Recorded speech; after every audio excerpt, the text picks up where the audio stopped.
Hello, I'm Aravind. I've been working in the developer relations industry for more than 7 years. I have built communities, I have managed communities, I have also spoken to developers at more than 300 developer events. Building communities are really hard. Nurturing communities and making sure that when the host is not being there and letting the community run by itself is too hard, um, especially when it comes to technical communities, obviously.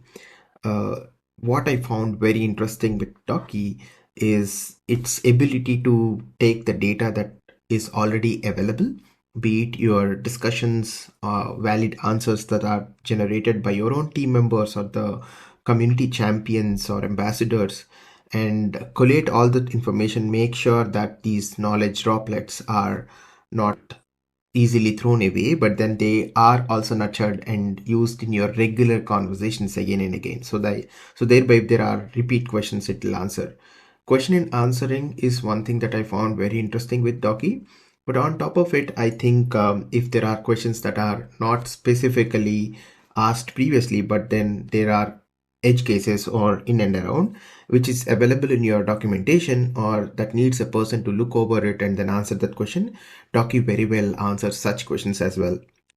Docky could also handhold the developers, thereby increasing the engagement with your own technological platform or the tool that you're trying to, drive adoption. Thereby, it helps in community to community interaction, between the users, and also identifies the pain points or gaps within your content that you need to generate, and which Docky could also help. So I think these are very interesting areas that I observed in the last 6 months of usage with Docky.